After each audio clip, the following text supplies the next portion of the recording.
পারমাণবিক অস্ত্র নিয়ে কথা হবে, সেই দৌড়ে কিম জং উন পিছিয়ে থাকবেন তা হয় না।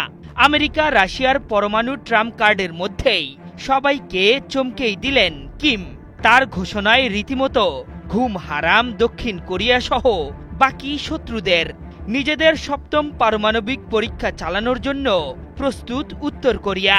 এখন শুধু বাকি কিমের সবুজ সংকেত, আর তাহলেই বিশ্বকে আরও একবার চমকে দেবে দেশটি। ইয়নহাপ নিউজের বরাতে তুর্কি বার্তা সংস্থা আনাদুলু এজেন্সি জানিয়েছে, উত্তর কোরিয়া সপ্তম পারমাণবিক পরীক্ষা চালানোর জন্য পুরোপুরি প্রস্তুত। এখন শুধু কিম জং উন সিদ্ধান্ত নিলেই তা দ্রুত সম্পন্ন করা সম্ভব। কিমের সম্ভাব্য এই পদক্ষেপ নিয়ে গোমর ফাঁস করেছেন দক্ষিণ কোরিয়ার প্রতিরক্ষা গোয়েন্দা সংস্থার কর্মকর্তারা। তাদের দাবি, কিম যদি পুঙ্গিরির ৩ নম্বর টানেল ব্যবহার করে পারমাণবিক পরীক্ষা চালানোর সিদ্ধান্ত নেন, তাহলে খুব অল্প সময়ের মধ্যেই তা সম্ভব। স্কিন শুষ্ক রুক্ষ হয়ে যাবে বলে কি বাইরে যাবে না? জাস্ট 1 2 3 4 করো, স্কিনটাকে রিভাইভ করো। এদিকে নিজেদের লক্ষ্য বাস্তবায়ন করতে বেশ জোরে সোরেই এগোচ্ছে উত্তর কোরিয়া। ইতোমধ্যেই পিয়ংইয়ং পারমাণবিক উপকরণ সংগ্রহের প্রচেষ্টা জোরদার করছে এবং বিভিন্ন ধরনের স্থাপনা নির্মাণ করছে, যেগুলোতে পারমাণবিক ওয়ারহেড তৈরি করা হবে। এরপরই সর্বশেষ ধাপের প্রক্রিয়া সম্পন্ন করতে পারবে কিমের সেনারা। এর আগে উত্তর কোরিয়া সর্বশেষ ভূগর্ভস্থ পারমাণবিক পরীক্ষা চালিয়েছিল 2017 সালে।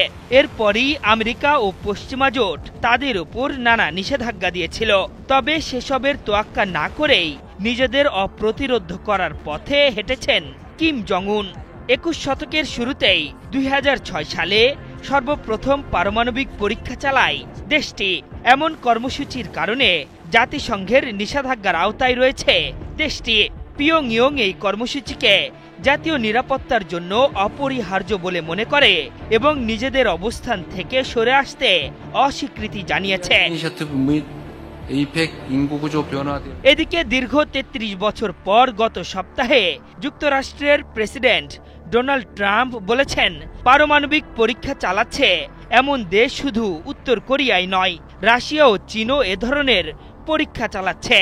আমরা একমাত্র দেশ হতে চাই না যাদের সক্ষমতা থাকার পরও পরীক্ষা চালায় না।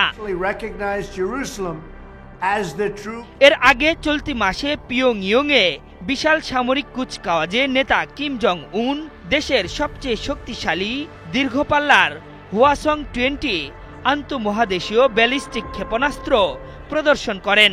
পিয়ংইয়ংয়ের দাবি, এই ক্ষেপণাস্ত্র ব্যবহার করে যুক্তরাষ্ট্রের যে কোনো অঙ্গরাজ্যেও হামলা করা যাবে।